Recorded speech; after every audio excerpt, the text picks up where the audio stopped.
Hey guys, my name's Adam, your friendly Sasquatch, and today we're doing a quick video review of the Zero Sherpa 100PD. This is a 100 watt power supply that can charge everything from your laptop, cell phones, drones, Apple Watches, anything you would need. This power supply has got you covered. Again, this is the Sherpa 100PD. There is a Sherpa 100AC, which is the AC version of the same power bank. As we go through this video review, I will point out what the differences between the two models are and why I picked this one over the Sherpa 100AC and why you may want to consider that one instead, depending on your use case scenario. This is a 100 watt power supply with one USB-C port, two USB-A ports, and the wireless charging pad on top. Let's go ahead and unbox this thing so you can see what's included when you order one of these things and how everything works.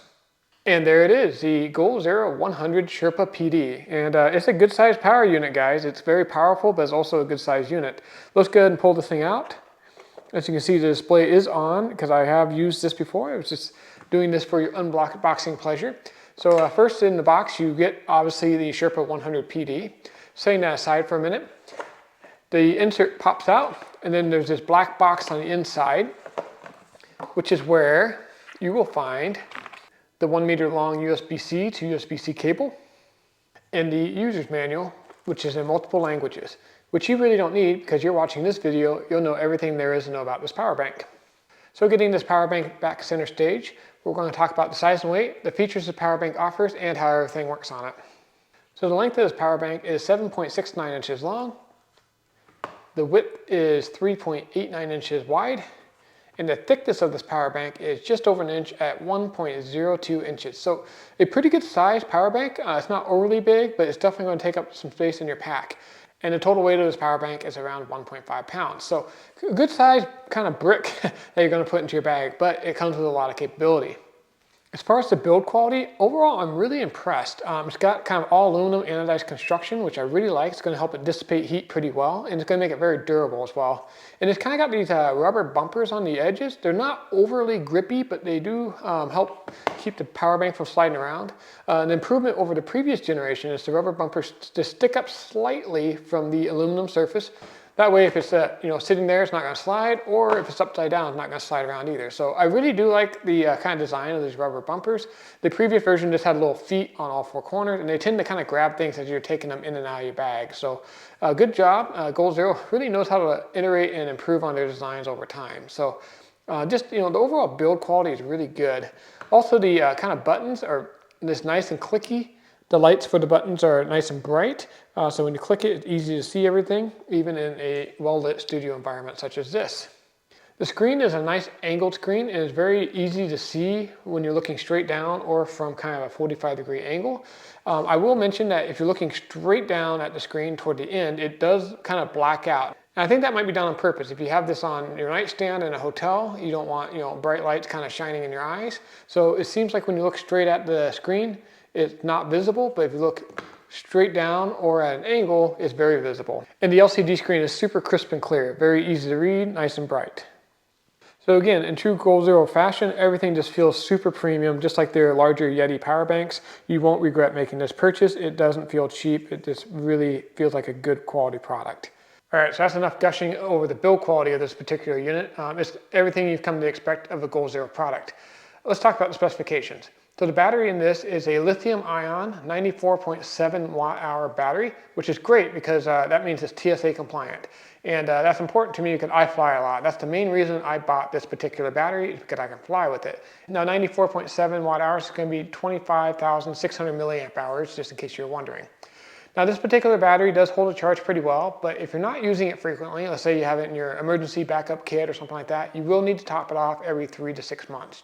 The operating temperatures that this battery is certified for is 32 to 104 degrees Fahrenheit, and for my metric friends, that's 0 to 42 degrees Celsius. So that's pretty good, but if you're doing photography or something like that, and you have this out in really cold weather, you may need to be a little bit careful. Just be advised.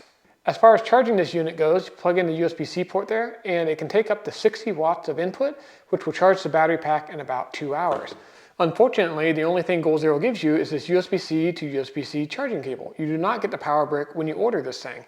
So what you'll need is a 60 watt or larger USB-C charging brick, which you can conveniently pick up on their website, or you can use what you have available.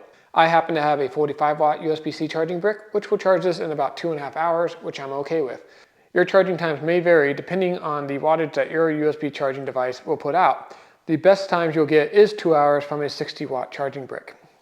All right, let's go ahead and get to the business end of this battery pack, what you guys came to this video to find out. Now, first things first, we have one USB-C port.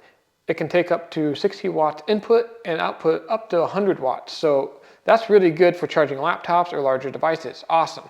Unfortunately, there's only one of them. The other 2 ports on this device are USB-A ports, which can be a little bit problematic with everything in your bag now being USB-C these days. My solution for that is I just carry a couple of these USB-A to USB-C adapters in my bag. That way, regardless of what I'm trying to charge, I have the correct port. Both of the USB-A ports will output up to 12 watts. So 100 watts output for USB-C, 12 watts each for the 2 USB-A ports. Now the wireless charging on top works quite well, and it will output up to 15 watts. Testing it with my Apple iPhone 13 Pro Max, I found that the phone would only pull about 10 watts total, where the brick will do up to 15 watts. So depending on what phone you are using with the wireless charging pad, your mileage may vary.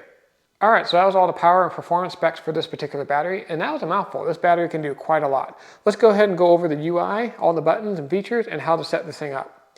So looking at the top of the battery pack, we have 2 buttons. The first is the display button on the top left. You press it to turn the display on, and the light will illuminate, letting you know the display is powered on. On the top right, you'll see the wireless charging pad button.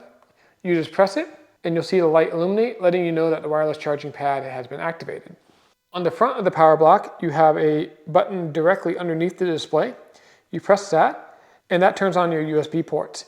Now, side note, when you turn the USB ports off, the device will still accept power for charging, so that's something good to know. On the back of the power brick, you'll see a USB-C selector. Sliding it all the way to the left will put you into input-only mode, meaning the battery pack will not try to draw power from whatever you're plugged into. This could come in handy if you're trying to charge the battery pack from a laptop or some other power source that's confusing it. If you push the selector all the way to the right, this puts the power brick into output-only mode, and that's useful if the power brick is trying to charge off your laptop or something like that. You can tell the power brick to, no, I want to deliver charge to my laptop and not try to charge from it.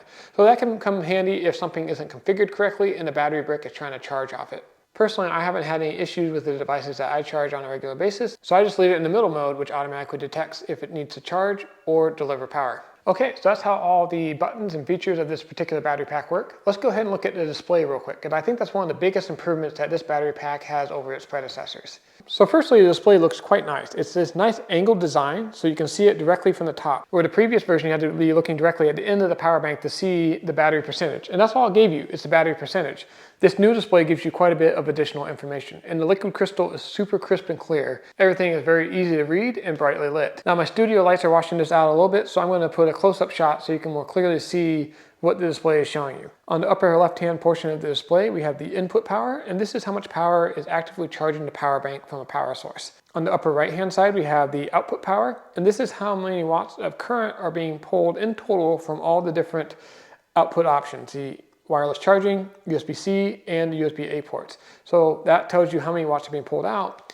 And then on the very bottom, you have how many hours are left before the battery is fully depleted, or if you only have a power source plugged in, how many hours are left before the battery pack is fully charged. That's super handy if you're traveling and you're trying to figure out how much time you have left before you need to recharge your battery pack, or how long you need to leave it on the charger to ensure you have a full charge. Directly above the hours, you have the battery percentage, and that's the total percentage that this current battery pack is currently charged to. So again, super handy. I really like this display. It gives you a lot more information than the previous generation 3 Zero Sherpas did. And again, it's power in, power out, total battery percentage, and the total time to fully charge or discharge this battery, depending on how heavily it's being used. All right guys, so that's an overview of the specifications for this battery, what kind of power delivery options are available, and how the different functions work on this battery. But what does all that mean? How many times can this battery pack charge my phone or charge my laptop or my headphones? Well, I'm going to tell you. Standard phone up to 8 times. This will charge a lightweight laptop such as the Apple MacBook Air 2 times, or a larger laptop 1 to 1.5 times. Now for accessory devices such as headphones, GoPro Cameras, Apple AirPods, stuff like that, you're going to get around 20 full charge cycles. So really a very powerful and capable battery bank. So as you can see, this battery bank can kind of do it all. It's going to be great for travel, camping, or just anyone that's on the road a lot. But just like any product, there's pros and cons. So let's go over the pros and cons of the Sherpa 100PD. The first major pro is that this particular device is TSA approved. I really appreciate that this comes in under the maximum allowable carry-on battery size, because for me, I travel a lot and that's going to be my primary use for this battery bank. The new and improved LCD display is super clear and gives you a lot more information than the previous models did. And the build quality is just like any other Goal Zero product, is top notch. And just like any other honest review, I have to go over the cons of this particular device. The first con is that Goal Zero did not provide the 60-watt power brick needed to speed charge this device. I'm a little disappointed that all they included was the USB-C, the USB-C charging cable. Another con is there's only one USB-C charging port, and if you're using that to charge this brick while charging something else, you have no USB-C charging ports, which is a bit of a bummer. As I said earlier, I'm using these USB-A to USB-C adapters, but in today's day and age, I really feel like any good high-performance power brick should have 2 USB-C charging ports. So that's one improvement I think Goal Zero can make on future iterations of this product. And finally, I'm going to get really nitpicky here. There's no 8mm solar input charging port on this particular device. And for Goal Zero, a company known for making solar panels, I really wish they had included the 8mm solar port for this particular device. Now, the Sherpa 100AC does have the 8mm charging port, but the 100PD does not. And I think they just simply ran out of space to cram it into this small compact package, but it would have been a nice touch if they could have figured out a way to make that happen. Maybe we'll get that on a future iteration of this product. All right, guys, that was my quick and dirty review of the Goal Zero Sherpa 100PD, along with some notes of the Sherpa 100AC. So if you're having a little trouble deciding on which one's right for you, here's what my recommendation would be. The Sherpa 100PD is going to be great for travelers, commuters, people on the road a lot. It's going to be great for that. I think you can get about a full work week out of this battery pack unless you're charging laptops. The laptops are going to drain this battery pretty significantly. But if you're just charging your phone, your headphones, AirPods, and other small portable electronic devices, you should be able to get a full work week out of this battery pack. And it fits nicely into your backpack and isn't going to be a burden to carry around. Now, if you're someone that does a lot of camping, or you're someone who lives in a van, something like that, I'm going to recommend the Sherpa 100AC for 2 reasons. First, it has a 100-watt AC power port, which will run a lot of household items. And it has the 8mm solar input port, so you can charge this device from a solar panel while on the go. So for camping or off-grid applications, that extra flexibility is going to be pretty useful. As we were going through this review, I mentioned a few accessories you can get to make sure you get the most out of this power bank. Let's go over them really quickly.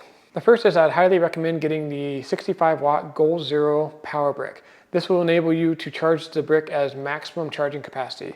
On something this big, it's going to take a long time to charge from a small 5 or 10 watt power brick that you got with your phone. So you should really pick up the 65-watt speed charger that Goal Zero offers. Since this particular battery pack only has one USB-C port on it and it's going to be taken up when charging with the USB-C to USB-C cable, I highly recommend getting some of these USB-A to USB-C adapters. These things are a lifesaver, and they're not just useful for this particular battery bank, they're useful for all your other power bricks as well. This will make this power brick a lot more flexible with the types of things you can charge while charging it with the USB-C cable. And finally, for the Sherpa 100PD, there's a nice sleeve you can get to make sure that this thing doesn't get scratched up when in storage in a drawer or the back of your vehicle. Personally, I didn't get the sleeve because I'm putting this power brick in my backpack and it's going to be relatively protected in its own separate pouch. Now, if you decide to get the Sherpa 100AC instead of the PD version here, there's a couple other accessories that are exclusive to the Sherpa 100AC. And the first one, which I highly recommend, is the Nomad 20-watt portable solar panel. And this is great because it's got the 8mm output port on it, which means you can charge the battery pack straight from solar, which is pretty cool. Another accessory you might want to consider is the Goal Zero car charger. It uses the 12-volt barrel adapter to charge from your car's 12-volt power system and outputs to the 8mm port, which means you can charge the Goal Zero Sherpa 100AC while you're driving. Pretty cool. All right, guys, that's it for the Sherpa 100 product review. Again, if you're a traveler, you fly a lot, or you're someone on the road a lot, I'm definitely recommending the Sherpa 100PD. But if you're a camper or an off-gridder, the additional features that the Sherpa 100AC has with the AC power port, the additional USB-C port, and the 8mm input for solar power is pretty cool as well. I hope you found this video review helpful. If you did, hit that like button below. It helps the channel out a lot. And don't forget to hit the subscribe and bell icon so you're the first to be notified when I release new videos just like this one. Cheers!